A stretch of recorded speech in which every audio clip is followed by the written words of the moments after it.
Good afternoon, everybody. We are going live. We'll go leave it here for a few seconds to let everybody join in. Hopefully, you saw this morning's Periscope. We were out at the Humane Society. Now we are going to be joined by Indian River Press Journal community editor Larry Reisman, who's going to talk about some of the who's going to talk about the Press Journal's return to downtown Vero Beach. In the meantime, if you would, you can see the URL there. We have all of this week's broadcast at tcpalm.com/periscope. Feel free to go ahead and throw out your name and where you're watching from, and so we can see where everybody's at. All right, we're going to throw it over to Larry, and away we go.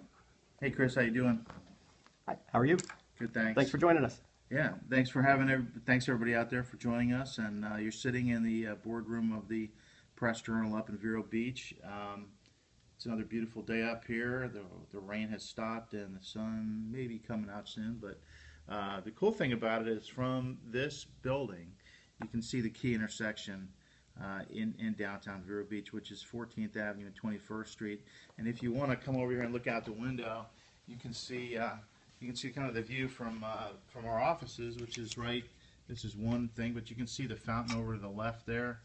There's a lot of interesting activity goes over there. The other day there was a guy running naked over there. That we didn't see him. It was on the weekend, but a lot of weird stuff happens down here. And right on the corner is where they have the band for Downtown Friday. We're all getting ready to watch them on Friday. Unfortunately, the weather didn't cooperate. It was looking more like this out here. And I took a shot earlier, so if you follow us on, it's probably not going to be too easy to see, but if you follow us on social media, we've got great weather reports from up here because we can see things as they're coming in. But, downtown is sort of where the Press Journal got its start. Literally just to the right of the screen over there, you don't have to go look, but just one door down is where the Press Journal pretty much got its start back in the early 1900s. 1919 is when the Press, I think, got its start, and then the two merged in, I think, 26 or 27, the Press and the Journal. And so it was down here for many years until the 50s, early 60s, when everybody moved down to US 1, which at the time had a lot more parking and was seen as the place to be in the future. But back in 2004, we ended up building a state-of-the-art printing facility down at Port St. Lucie, and decided that we'd eventually move out of that building. And sure enough, after the recession and other things, we finally got around to doing that just in June. Just earlier this month we moved here, June 1st. It's a great move down here. You can walk block to block. You can see people people working at the courthouse and some of the other businesses down here.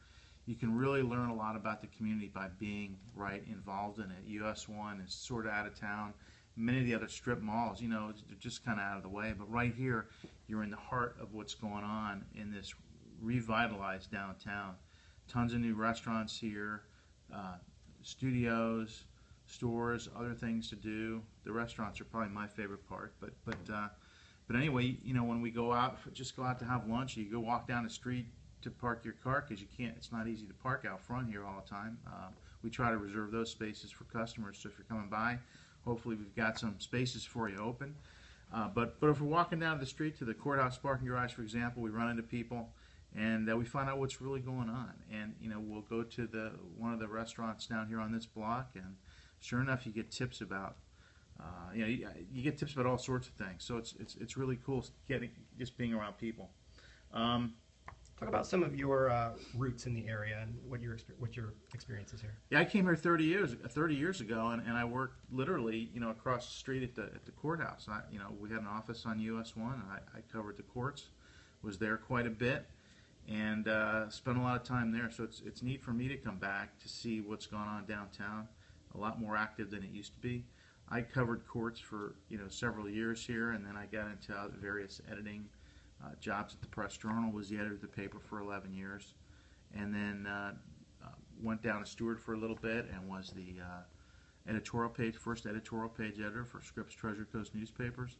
And then back in January, I was lucky enough to be able to come back up here and spend a lot of time here. I've been spending a lot of time going out in the community and talking about the truth about the Press Journal. There's been some rumors about what we were going to do or not do, and unfortunately most of those are inaccurate. But the bottom line is, this newspaper's been here 100 years. We want to be here for another 100 years. The move downtown is a good thing. We've got another part of the company that's moved to Old Dixie Highway where they distribute the paper. So before you get your paper, the papers are all brought over there, put together, and brought to your house in the early morning. But it's been, it's great that our company is investing in downtown. We're in a relatively historic building. This building was built in the early part of the century. Then it was actually torn down, and basically they tried to rebuild what was here originally, or reproduce what was here originally. That was built one part in the 60s, the other part in the 80s, I believe, or I'm sorry, it was the early 2000s. So it's been an interesting run in this building, and hopefully at some point you'll all have an opportunity to come over here and see us. Great, thank you. If anybody out there watching has any questions about maybe downtown area or some of the things coming up with the Press Journal or anything, feel free to holler in the chat right now. What kind of stories are you working on right now? I think there are a couple interesting things going on. Looking to do more on the dredge site up at US 1 in Sebastian. Up there, the Army Corps of Engineers, in conjunction with the Florida Inland Navigation District, dredged for the last several months muck and sand off the lagoon channel and put the stuff there. And last week the big story was they wouldn't let us on the property to take pictures. So we went up and got a bunch of aerials, and hopefully we'll be able to get out there when things are when they're done doing their work. I kind of wondered what's out there that they didn't want us to see, but who knows why they said it was a safety reason why they didn't want us out there, but who really knows. But hopefully this week I'll be getting with the Florida Inland Navigation District, and they'll be telling me a little bit more about their future plans for that site. Certainly the neighbors up there want to know. And when it comes to down here, one of the things I'm going to be looking into this week is the city of Vero Beach has proposed a stormwater fee. So basically they want to have you pay more so that they can figure out what to do with water in the city. And to me that's kind of like another tax. They don't want to talk about it that way, but they're already taxing you. The question is, why can't they figure out a way to pay for this with the taxes they currently have?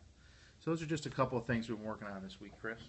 How can people contact you if they have story ideas? One of the ways you can contact me, by the way, up here on the screen is sort of a picture of our new building. It's 2066 14th Avenue in Vero Beach. There's a little video that we did that actually you did, Chris. But that shows where we're at, and there's some history in this video. If you want to go to tcpalm.com, you can watch this video. It's a pretty neat little video. And then if you want to contact me, Twitter's a great place to go.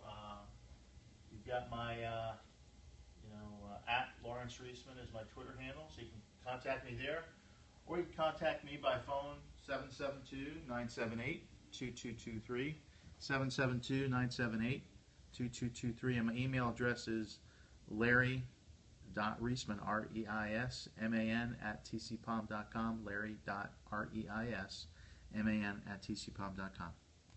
Great. Well, thank you so much. Any questions out there in the audience? We'll take one last shot at this. And do you have any final thoughts? Anything for the viewers? No, I just if you have any suggestions, please contact me. I'd love to know what you're thinking about, what you want to know about, and I'd be happy to write about it if I can. Great. Thank you so much. Thanks, Chris. We're going to go ahead and sign out. Again, remember, if you are following the Periscope broadcast this week, you can go to tcpalm.com/periscope to see what the schedule is. We'll also be posting some of the replay videos up there throughout the week. You can watch this video again for the next 24 hours on on Periscope itself, but then we'll have it up on TC Palm shortly this afternoon as well. Thanks, everybody. Talk to you later.